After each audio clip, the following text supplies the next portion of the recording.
Hello, hello, hello. Welcome on in, everyone. We are so excited to be back with you here today. Kendall, Valenzuela, and then, of course, the one and only Jake Trowbridge joining you. And we are talking Jake Dynasty, but we're going through buy, sell, hold candidates here. And not just any buy, sell, hold episode. This is from players that were injured during the 2024 season. So we can talk back and forth about how they ruined our lives, how, after, this date in September or October, everything fell apart for us. So how's it going? How you doing?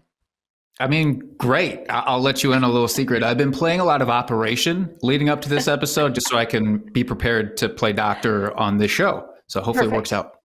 I'm glad one of us was doing that because I was not. I'm just hoping to be as optimistic as I can be. But we were going through some of the names before the show, and I'm just like, wow, this guy stinks. All right, this guy stinks. So hopefully we're buying or selling. It'll be interesting because, Jake, also the one thing that a lot of people probably noticed last season was there was a huge lack of running back injuries, which is amazing, but it's not something that usually happens. Especially, it just felt a little bit unprecedented last year, especially with all the free agents that moved around. You had, Derrick Henry, you had Josh Jacobs, even going to like Aaron Jones, Saquon Barkley, like all those guys stayed healthy for so long. So a lot of this episode is talking about a few running backs, a couple quarterbacks, but it was a lot of wide receivers, and they have a lot of question marks going into this season.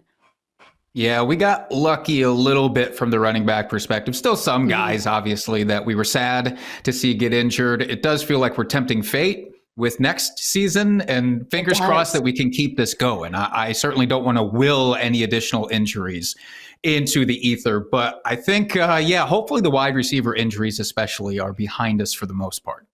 Let's hope so. So we're going again, buy, sell, hold for Dynasty in 2025, but these are all players that were injured at some point during the 2024 season. So now it's time for buy, sell, hold, presented here by DraftKings.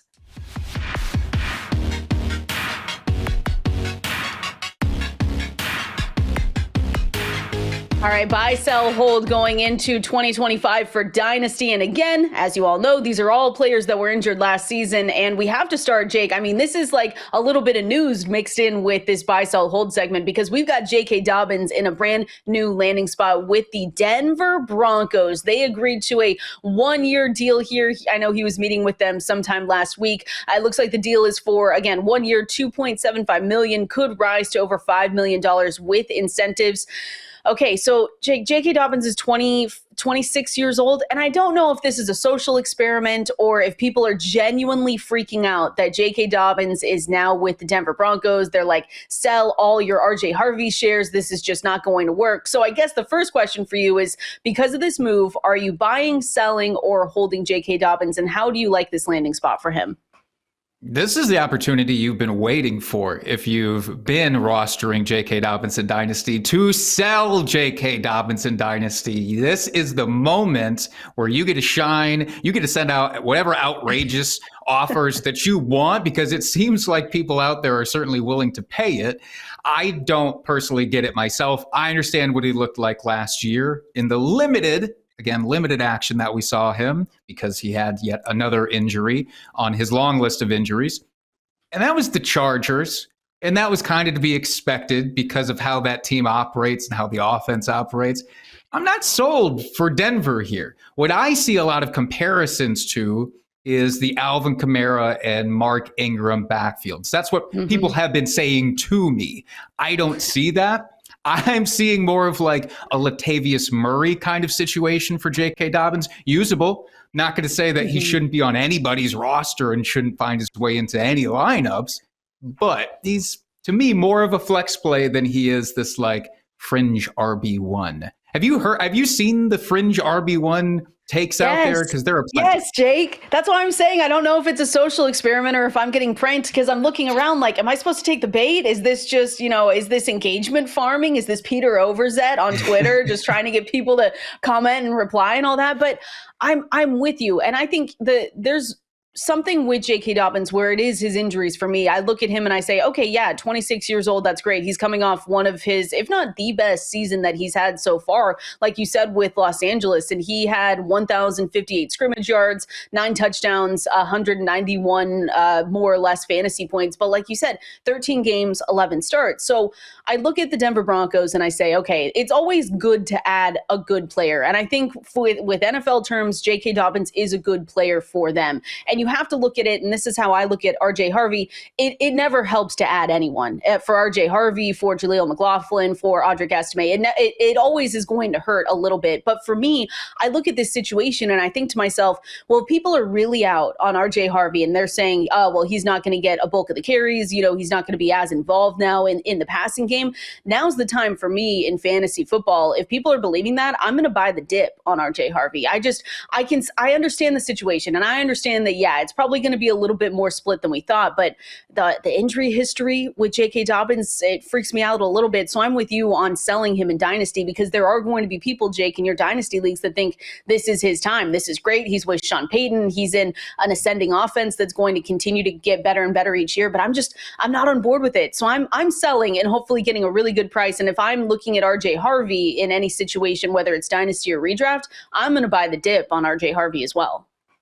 Yeah, Harvey feels like he's appropriately valued to me now. The hype was starting to get a little bit out of control for me with RJ Harvey. Very much still into him as a player and as a prospect, and he's great, but we're starting to feel like the hype was just running amok a little bit. Now it's back to an appropriate level where, yeah, I'll start sending some offers because the value decrease for him just seems way out of proportion from what actually happened with this team. I think Audric Estime, sorry, I was holding on to him as a bit of a dart throw, a little bit of a sleeper. I think that is probably donezo unless J.K. Dobbins gets injured very early on. Again, never want to wish that on somebody, but the guy's been in the league 5 years. He's only played 37 games. That's not a great track record as far as running backs especially are concerned. So, I say that, and then it's like, well, maybe you should just keep Audric Estime just in case. Just in case, I had a graphic go out, a quote graphic. Of course, I think, Jake, they saw that graphic and then they said, no, we need to sign J.K. Dobbins just to make this as irrelevant as possible in the next 24 to 48 hours. Because I said the same thing. I said, Audric Estime is a good late round dart throw, because if any injuries were to happen, or if they really were going to split this backfield just a little bit with RJ Harvey and someone else, it's like, okay, then I feel like he could step up. But to me, like we just said, J.K. Dobbins and Harvey will most likely split on rushing downs, and then I'm still hoping that R.J. Harvey gets a little bit more of the passing down work and some more production there. But for right now, it's not good for anyone. But I'm still in on R.J. Harvey, and it sounds like you are too. So it's I think we both said sell, right? Sell J.K. Dobbins if you have him. Yes, absolutely. Okay. All right, I like it. We're on 1-for-1 with us here today. It's like we're in a Dynasty league of our own together. Look at us. All right, let's go to Isiah Pacheco, running back for the Kansas City Chiefs. And this one is another interesting one where, again, we didn't have a ton of running back injuries last season. So Isiah Pacheco suffered a fibula fracture. This was week 2. Looked like his season, Jake, was kind of over by that point as well, but he was actually able to make it back during the season. I believe it was week 13. And he did take over. We thought, okay, he's going to take back those lead running back duties, but he just didn't appear to have that same explosiveness when he did come back. And I don't want to short him on that because, when you're returning from an injury, and as quickly as he was able to return, it was great for them, but he just didn't look the same. I'm hoping that maybe a full off season to get into better shape for 2025 and just shaking off the rust a little bit during training camp, during those OTAs is going to help. But what are you thinking with Isiah Pacheco in Dynasty? Is he a buy candidate for you? Is he a sell, or is he more of a hold? I think in Dynasty, once we get outside of the elite level of running backs, I tend to value them pretty comparably to the way that I do in redraft. And Pacheco definitely fits into that sort of tier of running back. And I would say we just have to look at what are the odds of him coming back and looking a little bit like his 2023 self in this offense. And who's the impediment to him doing that?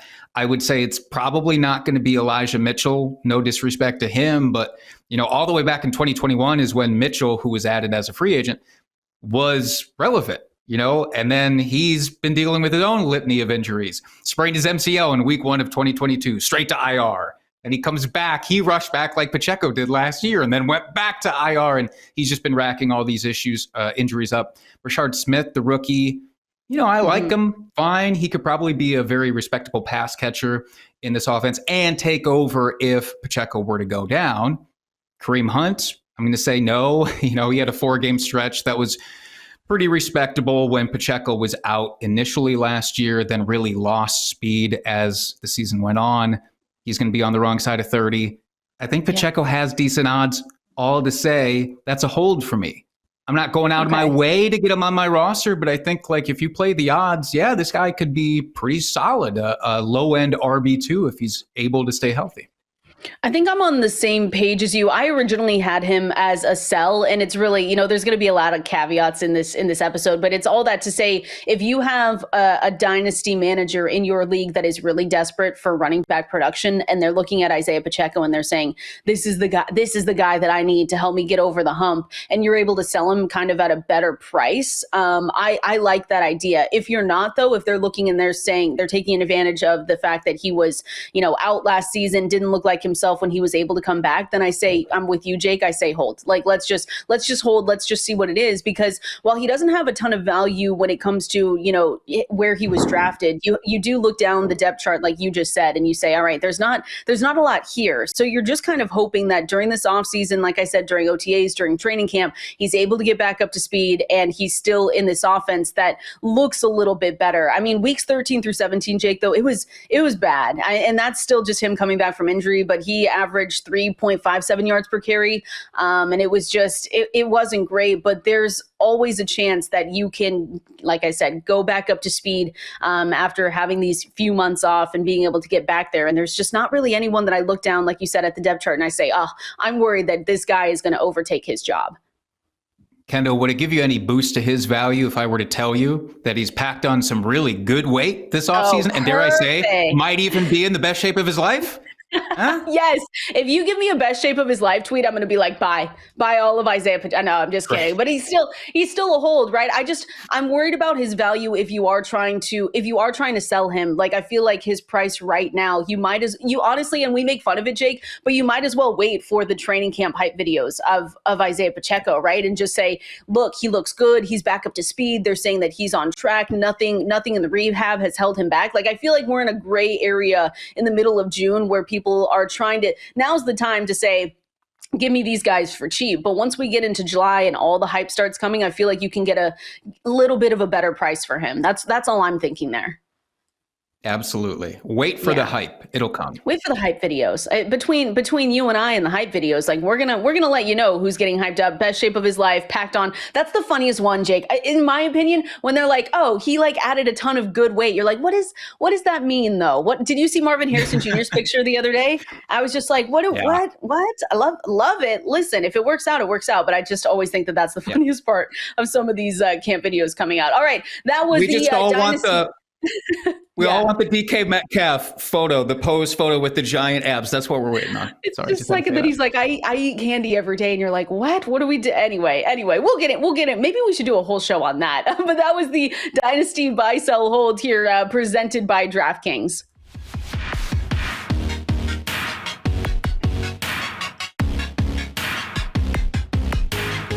All right, baseball fans, the season's in full swing. From breakout stars to clutch late inning drama, the action is heating up across the league, and now's the time to get in on it. Check out DraftKings Pick 6, the exciting new way to play daily fantasy sports. All new customers who play just $5 will score $50 in bonus picks, perfect for riding the highs of every homer, heater, and walk-off win. Download the DraftKings Pick 6 app now and sign up with code Fantasy Life to claim your offer. Only on DraftKings Pick 6. The crown is yours.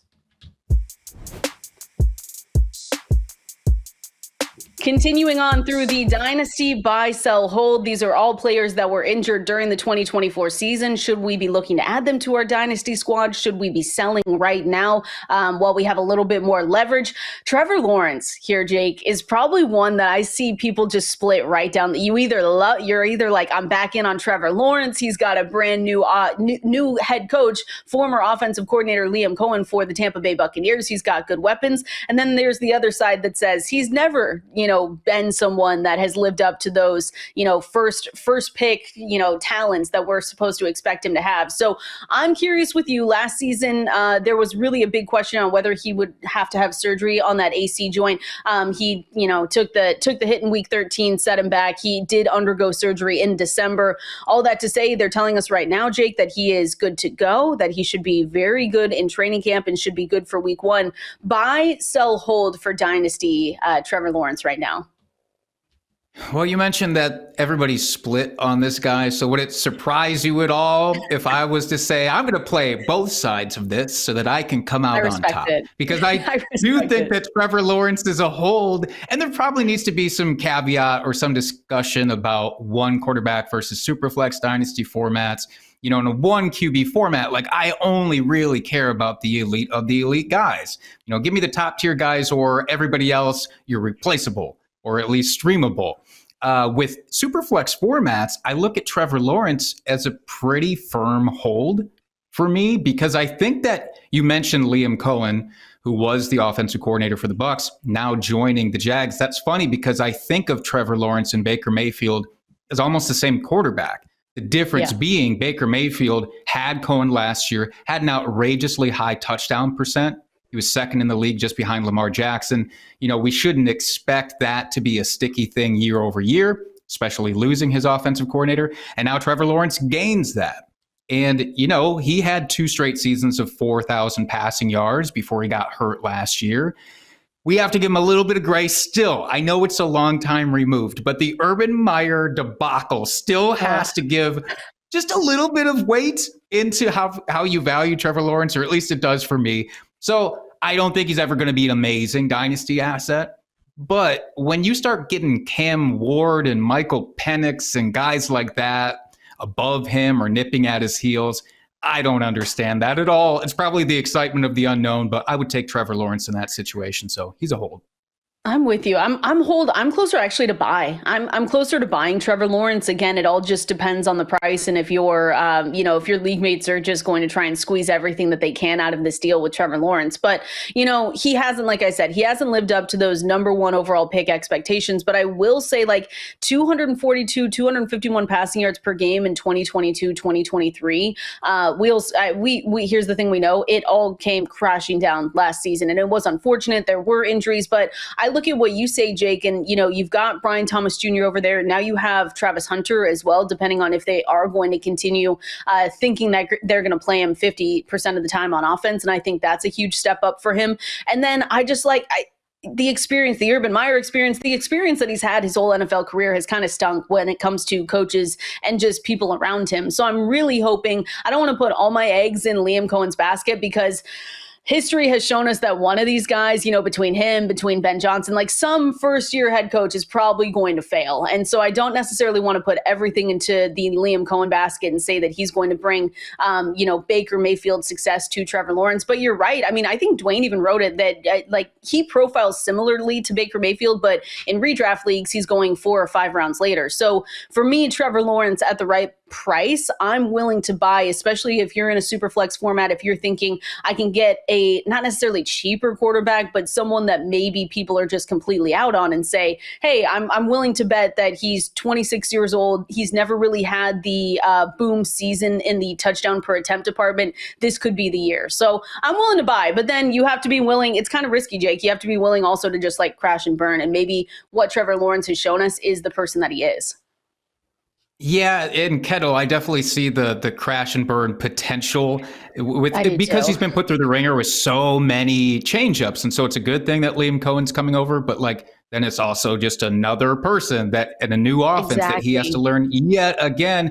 I will say we should probably factor in his contract when we're talking dynasty for a quarterback of his ilk, because it wasn't that long ago, just last year, he signed a massive contract that made him the highest paid quarterback in the league at that time. So at least there's some semblance of security. You start comparing him to some other guys that are going around him or valued around him in Dynasty. They don't have those contracts as a security blanket. So that should probably give him a little bit of a leg up too.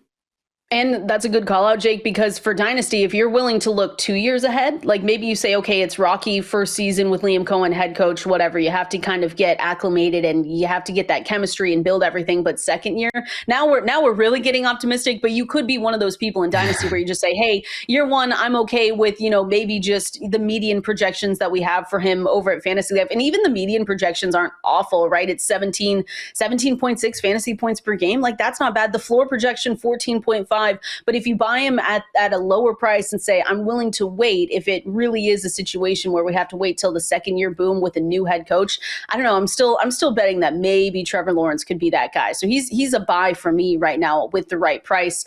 Dak Prescott. Oh, Dak Prescott, Jake. Is this a straight sell for you? Or are you a hold? Or maybe you're a buy. Maybe you're just like, hey, screw everything that we've seen for the last couple of years. I want to go out and get Dak Prescott because he now not only has CeeDee Lamb, but he has George Pickens, and he is going to be hopefully healthier this coming season. Again, this was unfortunate. It was the right hamstring. I mean, he tore that right hamstring completely off the bone, and he was off after week 9. He went through surgery, reattached. Everything went well in that surgery, and then he said in April that he was going to be ready to play on all levels. So we should see him fully at training camp. Buy, sell, hold for you with Dak Prescott. Let me again make the distinction. In one quarterback leagues, I'll move on. I'm done. I'm fine. There's no need for a Dak Prescott in my one quarterback dynasty league. In Superflex, I'm a little interested. I hate to say it, but I think I am because he's so undervalued right now. And I think with the injury thing with him specifically, it hasn't been the same injury over and over and over. You know, he's had shoulder and finger and ankle, and it's all been kind of all over the board. So it's not like there's a consistent pattern in that way we can point to and be like, injury risk, avoid. Now, he does have George Pickens. That's exciting in the way that there should be more spike weeks for Dak Prescott, which is important in Superflex because we don't have his rushing upside anymore. That's done. That's gone. Yeah. The early years of that where we could rely on that to boost those fantasy numbers, we don't have that. So we need a guy like George Pickens to help prop up his touchdown numbers probably. And he's old, so I'm not saying that you should expect even a long shelf life for Dak Prescott, for quarterbacks anyways. But I do think, it was just 2023 when Dak led the league in completions and passing touchdowns. And he did that with Brandon Cooks as his wide receiver too, who I love Brandon Cooks, no shade there at all, but I'm a little interested here. Okay. He's more of a hold for me. I'm not going out of my way to buy him. I'm not necessarily going out of the way to sell him either because I don't know, Jake, I have such a hard time, especially with, a quarterback like Dak Prescott, where I don't just have complete recency bias and I just say I should sell him while I can because it was just so bad. But, when you look at Dak Prescott, he's averaged 261 yards per game over the last 3 years. We have the projections right now from Dwayne McFarland at 258 passing yards per game. So that's taken into account with the down year from 2024. The rushing department, like you said, it hasn't been good. We're projecting him for 11.6 rushing yards per game. But, the 3-year average, like we've talked about, 12.1, 14 and 15 per game in 2022 and 2023. So you're right. Everything has kind of been on the decline for Dak Prescott. But if you look at it like maybe George Pickens is the answer. Again, I'm still a little bit cautious on that as well because we know that Mike Tomlin has done such a good job at getting rid of receivers before they completely implode on themselves. So I'm really hoping that a change of scenery, honestly, for George Pickens is exactly what he needed. And he's got, CeeDee Lamb to kind of lead the team and Dak Prescott as well. But he's more of a hold. And I feel like everyone is just kind of off on Dak. They'll listen to us talking about Dak Prescott and just roll their eyes and be like, come on, no one's buying Dak Prescott in 2025.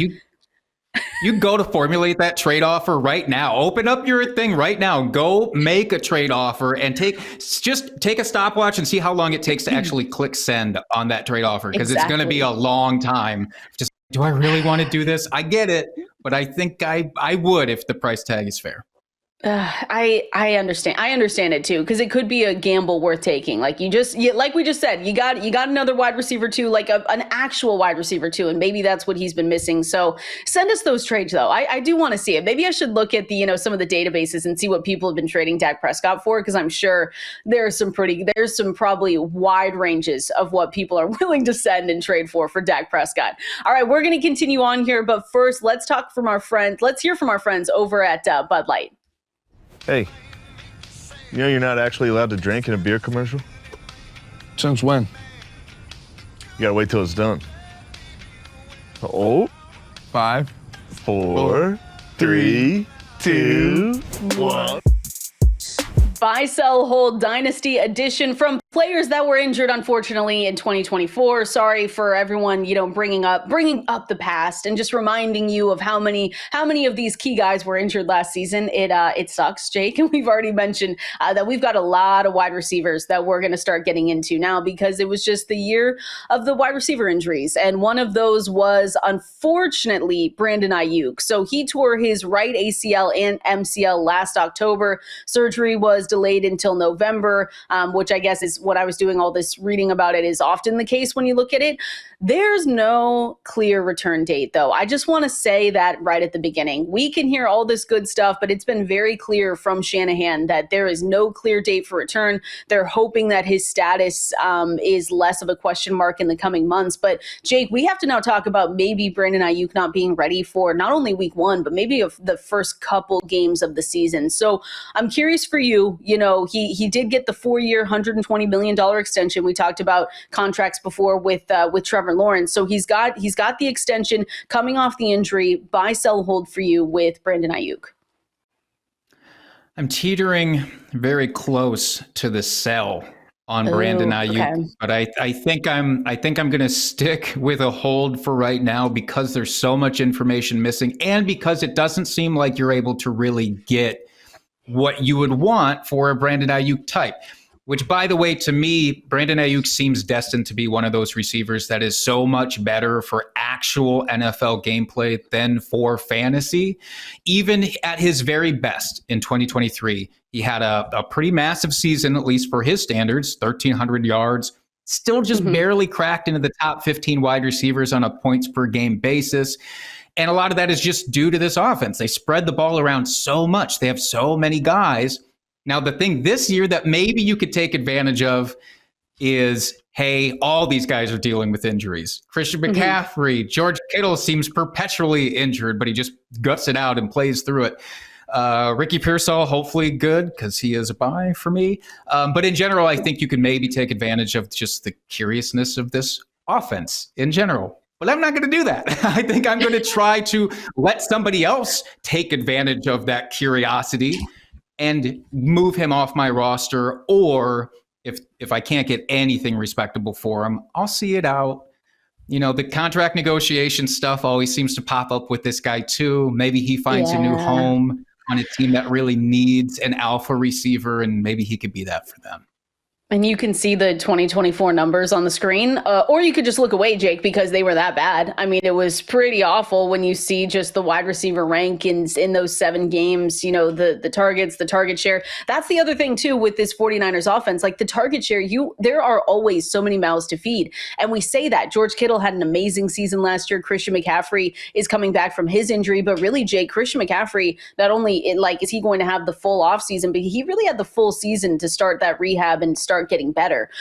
So for me, I'm trying not to be biased too, because I went to Arizona State. So originally I'm looking at this like maybe a buy low opportunity. That's where I don't hate the idea. So maybe you and I, Jake, need to, if you're willing to sell, maybe I need to just buy Brandon Aiyuk from you. But I don't know. He's still, to me, I still look at him as a dynasty asset where I say he's still young, and I understand he's coming off the injury. But if you're looking for someone that maybe you have a roster that's constructed right now where you don't need him early in the season. Let's say he comes back a little bit later than expected, but just hits the ground running.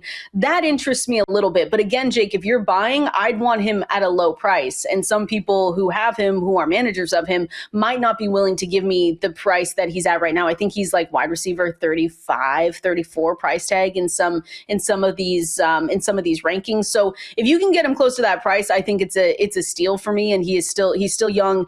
He's still really talented. It's an offense again that is a little bit crowded, but when he comes back, I feel like he's still going to continue to be an alpha in that offense. But you have to be willing to wait and be willing to be okay with maybe not getting production for the first, I don't know, let's say the worst case, 4 or 5 weeks from him.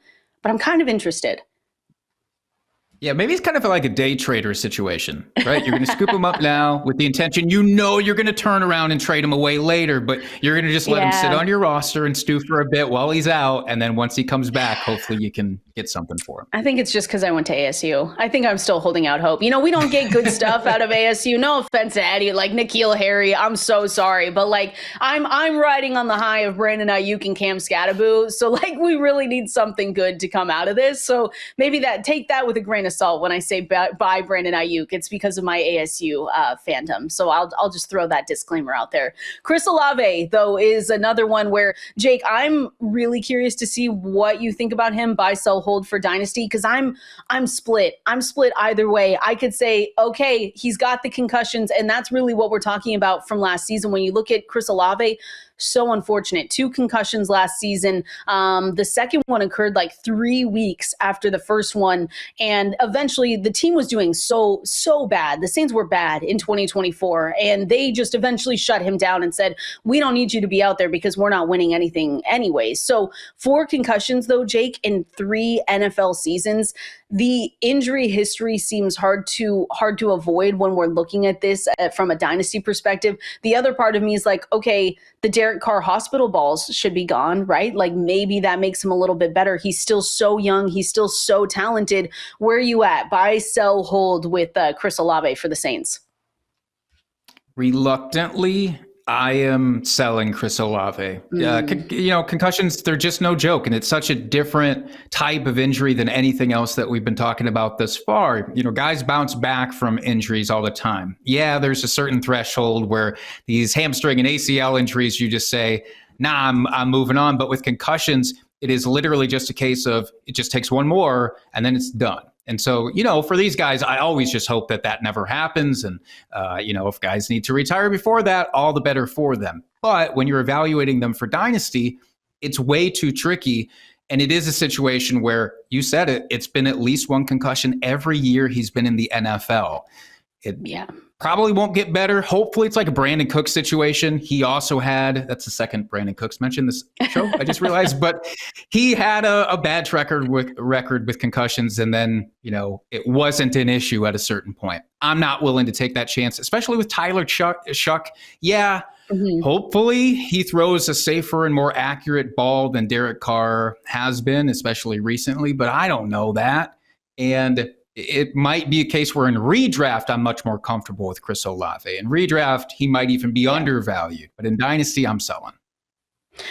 I'm right. I'm towing the line between sell and just hold. And I think I'm a little bit closer right now to a hold just because I know like what you're probably going to get back with trying to sell Chris Olave is not good enough for me. Maybe it just kind of depends, but I'm closer to a hold just because I'm trying to be optimistic, Jake, and I'm trying to be that person that says, all right, Derek Carr's out of there. You've got Tyler Shuck. You've got Kellen Moore there as the new head coach. So hopefully this is more of a high-powered offense. But in dynasty leagues, for me, like those young, talented wide receivers like Chris Olave, who still have a lot left in the tank, in my opinion, are the foundation of a really, really good dynasty squad. So if you like to be optimistic and you like to hold out hope, you're right, though, concussions are no joke. So I still think it's a risk, even if you're hanging on. You have to be willing to be okay with, losing a lot of value, because if it happens again, he's probably not going to be someone that anyone wants to buy, right? They're going to say, well, this is it. 4 concussions is just so tough to look at. It is, especially from just a person's overall health. Like you want them to be healthy and good to go in the real world. So I figure that if that does happen again, that he'll get shut down pretty quickly. But I'm closer to a hold just because of the optimist in me saying, okay, he's still young. He is so talented. This offense hopefully gets better. Even if it is Tyler Shuck, I'm okay with it. But it's risky and it stinks, Jake. Like this is such a good player. It's just one of those things where you're just like, throw all of this out the window, and we'd be like, if anyone's trying to sell Chris Olave to you right now, get him immediately. But it just stinks. It's just they've said too, like, don't look at I know there's been trade chatter and maybe people have said he just needs a new a change of scenery, but I don't see that happening either. So I'm closer to a hold, but it just stinks because he's so dang good. I hope that you're right. I hope the optimism wins out in this case because he is so dang good. He's an obvious top 15 receiver without all of this baggage that comes along with it. So cross for him. Complete opposite. In terms of age, I'm not trying to throw shade at Stefon Diggs right now. We're not going to do that during this episode. But in terms of age and maybe the best being behind him, Stefon Diggs and he's partying on yachts. There's other stuff going on. We won't have to talk about Jake, but I'm just saying there's other stuff going on now with the New England Patriots. Buy, sell, hold for you. He had the ACL tear in October. So that, to me, Jake, that doesn't necessarily set him up for a ton of success. Tore the right ACL on October 27th, but he did have a pretty good connection while he was there with the Texans with CJ Stroud. So buy, sell, hold with you for Stefon Diggs now with the New England Patriots. I get on paper why I'm supposed to want to stay away from him. I get it. He's on the wrong side of 30, coming off the ACL injury, the yacht video. But I'm buying Stefon Diggs. For any contending dynasty teams, which this is only for contenders. If you are in rebuild, steer clear. But if you're a contender, you just have to ask yourself who's stopping him from getting 150 targets if he stays healthy. That's a big caveat. That's a big if. But he's done that basically every year in the NFL that he has been healthy. So what if? Yeah, Kyle Williams, the rookie, could be good. Sure. Could absolutely buy into that. Hunter Henry, savvy veteran tight end presence, and Travion Henderson probably leeching off some backfield passes, but that's kind of it. And then it's Stefon Diggs, who's racked up that 150 targets basically, again, every single year. So yeah, I think his price tag makes this a non-risk personally, and I'm scooping him up. You know what? Funny enough, I'm in the exact same place as you, Jake, which felt kind of gross writing this out where I'm like, go ahead and buy Stefon Diggs. Like, close your eyes, pluck your nose, do whatever you need to do to get this deal done. But to me, if you believe, like I believe, in Drake May taking a step forward, I've been on record, saying it feels like this could be a sophomore boom for Drake May, that hopefully, a new head coach in there and Mike Vrabel and just an overall better experience, like better setup for success in 2025. If that does happen, then you're believing in the guys around him because he can, while he does have the rushing upside, you're also believing that Stefon Diggs can come in and be the target that they needed him to be, probably needed anyone to be last season. So he's going, like you said, he's going to be the number one option on that team. And so if he is at the right price, if people are just like, I'm out on him, boat video, all this other stuff going on, I want to sell Stefon Diggs. Like I kind of like it. Like his projections even to be like a borderline wide receiver 3 or 4. Like I just think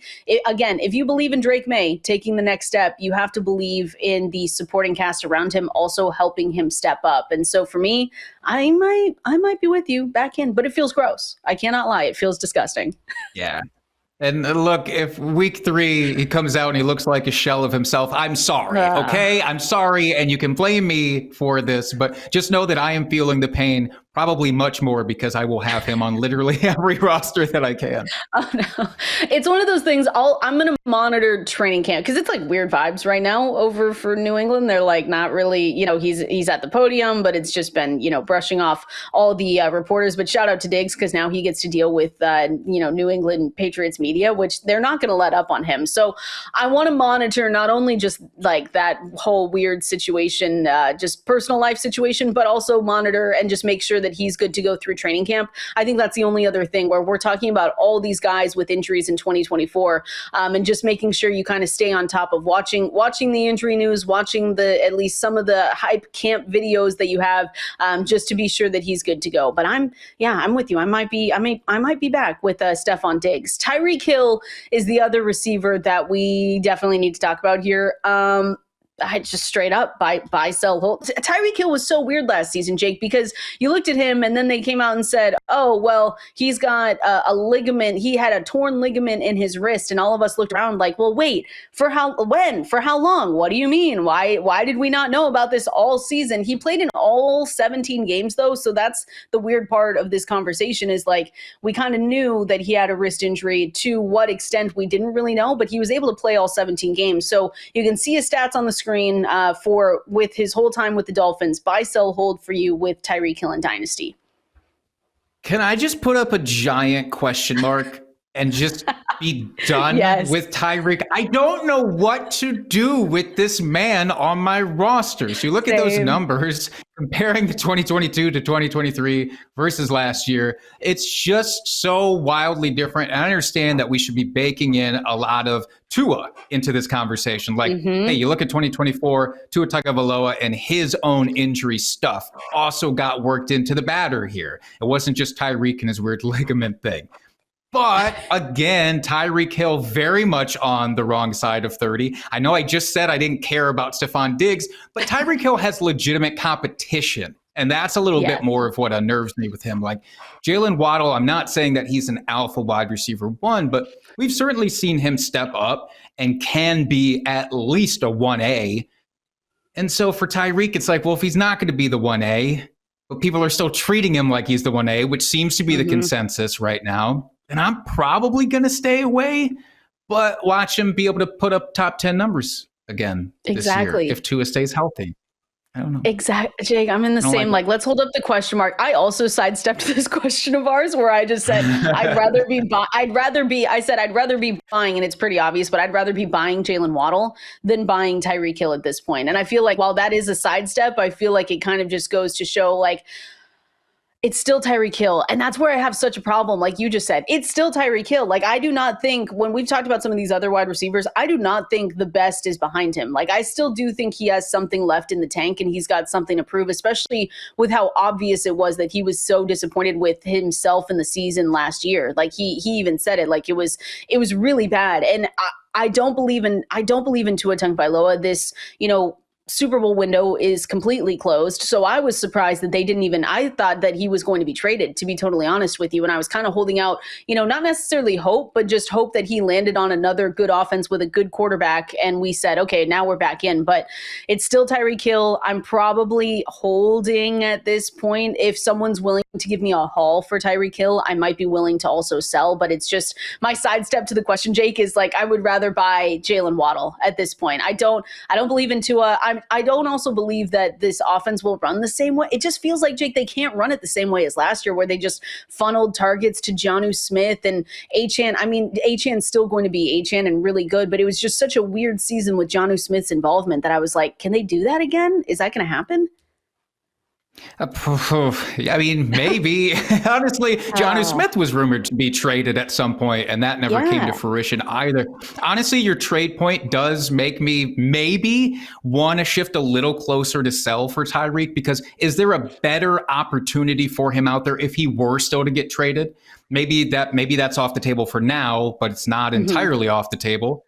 If they start off very slow and they decide they are out of their contending window, and the Dolphins decide to trade him, I can't think of an offense, unless he goes back to Kansas City, but even that, as we'll talk about shortly, is maybe not ideal for him. It feels like this is the best case scenario. So if he's not on this team, I'm scared. Yeah, and I agree. For me, any trade chatter that happens in, June, when it's like a really slow time and you're like, okay, this is weird. It is a good call out, Jake. Like once the, trade deadline is approaching, you have to say, okay, they're not winning. They could maybe get something out of him. I just always look at any of those guys across the league and I say, okay, who had trade chatter in like June? It's the Dallas Goederts, it's the Jonnu Smiths, it's the maybe Tyreek Hills. And you just remember back and say, okay, is this going to come back to haunt me here? So that's all I'll say with Tyreek Hill. And again, sidestepping, I'd rather buy Jalen Waddle. Just for the record, that's where we're at. All right, let's continue on here. But before we do, we are going to hear from our friends over at Bud Light.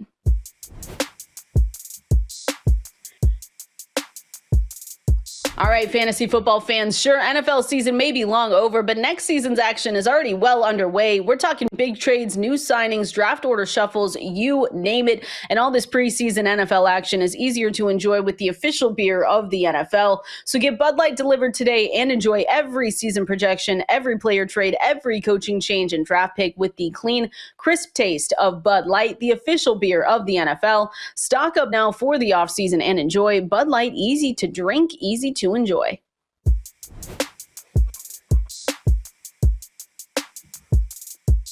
Buy, sell, hold, Jake. We've got our last handful of players that we have to talk about. Yes, spoiler alert, they are still wide receivers because all the wide receivers decided to get hurt in 2024. So we have to think about what we want to do with them in Dynasty going into 2025. We already talked about the Chiefs with Isiah Pacheco. Rashee Rice. What are we thinking with Rashee Rice here? Suffered the knee ligament injury in week 4, unfortunately. He tore the LCL. It was just all bad for Rashee Rice, and it was pretty disappointing from what people were expecting of him in 2024. So going into this season with Patrick Mahomes still there, obviously, and then you have Travis Kelce who didn't retire. Buy, sell, hold for Rashee Rice. I'm going to shout out Sam Wallace at Fantasy Life here, who will be having Rashee Rice featured in an upcoming article as a buy for Dynasty, and I'm on board with it. I'm on board with buying Rashee Rice. We should note, there's still a possibility of a looming suspension with him. Doesn't sound like it's going to be this year, at least. Probably get pushed down the road another year, probably be a few games. But in Dynasty, again, that's the type of thing that it's a little asterisk. It's not something that you need to focus on. But this guy, he's a full participant in OTAs right now. His rookie season, it seemed like the Chiefs finally found like a real wide receiver one that they were invested in, that they were willing to give a ton of targets to, that Patrick Mahomes really trusted. And it is unfortunate that they got derailed, of course, last year. But I don't think you look around at the competition on this depth chart. Xavier Worthy, he's flashy, but still a little unproven for my taste. I would absolutely take Rashee Rice over him in Dynasty right now. Hollywood Brown, he's good, not great, and he's not long for that team. Travis Kelce, likely going to finally retire after this year. Just an assumption there. So the pathway seems wide open for Rashee Rice to return immense value if he can be Patrick Mahomes' top dude for a few years. Yeah, I'm still viewing Rashee Rice as the glass half. I'm glass half full with him, where I know some Dynasty managers are a little bit empty. They say looming suspension. Xavier Worthy could step up into a bigger role. Travis Kelce's still there. But I'm with you. I'm not necessarily a buy, but I'm a hold. If I'm a Rashee Rice manager for Dynasty, I want to see this out. I want to see this through and see what he can do for me in 2025. Because like you said, shout out to Sam Wallace. He also had some just great stats from last season as well. He was the wide receiver 4 over the first 3 weeks. He averaged 8 receptions, 9.7 targets, and it was just really good, 17.6 fantasy points per game with 2 touchdowns. So I'm a hold only because, like an optimistic hold. Like I don't want to give him up because I don't think that I want his success on my team right now. He's still young, and if he does have that big season, and so I understand why you also would want to buy him. So I'm with you on the buy if you don't have him. If you do have him, though, more of a hold because I don't know, Jake. I'm not willing to give it up. I'm not willing to give him up just yet. I'm very much glass half full on him. And even the suspension thing, like I've only heard like 2, 3, 4 games, right? 4 games on the higher side. And that doesn't even sound like it's happening. So I don't think it's not a full season suspension from everything that we've read. So then it would be a different conversation. But, 4 games, hopefully, is what you're looking at. And then you say, okay, well, hopefully, you have a roster that's a little bit more stacked so you can be okay without him for 4 games. Yeah, it's not ideal. Of course, we don't want any suspensions for anybody. But if there's anybody on this list entirely that we've talked about where it's like, hey, this guy could legitimately be a top 12 at his position for the next 5 to 6 years, I would put my money on this guy. So I'll take the risk. It's not like you can get him super cheap in Dynasty right now either. No. I believe he's going as wide receiver 17-ish, according to some of the rankings out there. But that's worth it to me. Yeah, I agree 100%. Last player that we have to talk about, and we're doing this, shout out to Cooter Doodle here. We're talking about Rashid Shaheed because we can't let her know that we did this show and not talk about Rashid Shaheed. So this is another one where he was placed on injured reserve and had to unfortunately undergo season-ending knee surgery. We talked about Chris Olave, and this feels like a good compliment, Jake, to the Chris Olave conversation, where I guess if you're not interested in Olave, could we interest you in a Rashid Shaheed for 2025? What are you thinking buy, sell, hold for him in Dynasty?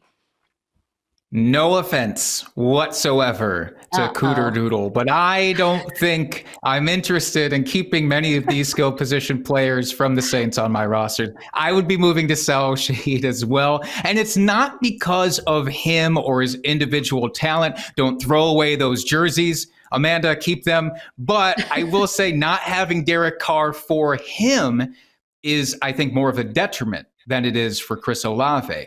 We look at somebody whose propensity for chucking the ball downfield, like Derek Carr, that's a big boost to a guy like Rashid Shaheed. So I don't know what Tyler Shuck's going to be like. It doesn't seem like he has that same propensity, unfortunately. So it should be a little bit more of a restrained passing attack there. And I think that could really undercut the value that he brings. I'm with you. I'm sorry, Amanda. Hopefully you just don't send us rage texts. We love Rashid Shaheed. Keep all your signed jerseys. You guys are best friends. I'm looking at the ADOT too, by the way, and I forgot, 17.6 average depth to target was crazy. He had like a 50% air yard share last season, but that's been his game, right? That's something that we know for Rashid Shaheed. He's averaged more than 15 yards per reception.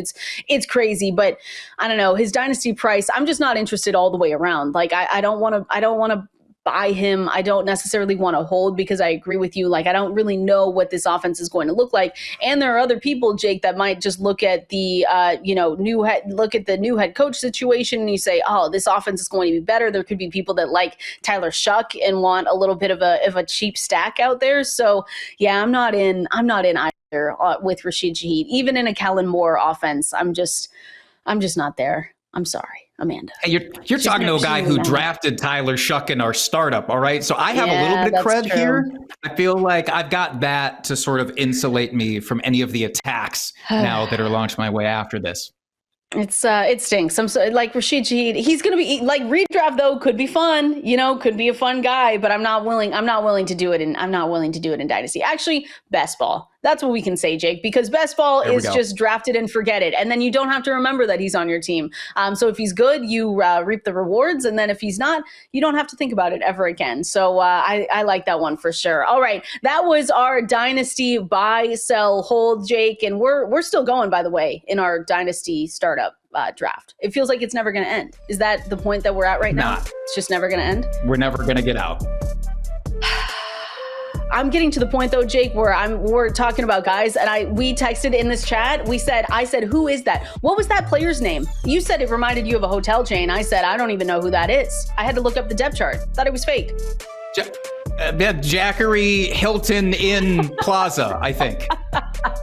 Exactly. So we're going to continue drafting basically not real people. So we'll let you know when that finishes up. But as always, head to fantasylife.com. We mentioned Sam Wallace, who does amazing work for the Dynasty articles that he writes. Make sure you go check those out, and all of our articles 100% free. The projections that we talked about, floor ceiling from Dwayne McFarland, also there. For you sickos that need week 1 projections, he already has that for you as well. So make sure you go and check those out. And while you're at fantasylife.com, go ahead and subscribe to that newsletter in your inbox 7 days a week. We never stop with fantasy football. Appreciate you hanging out with us here. We'll see you next time.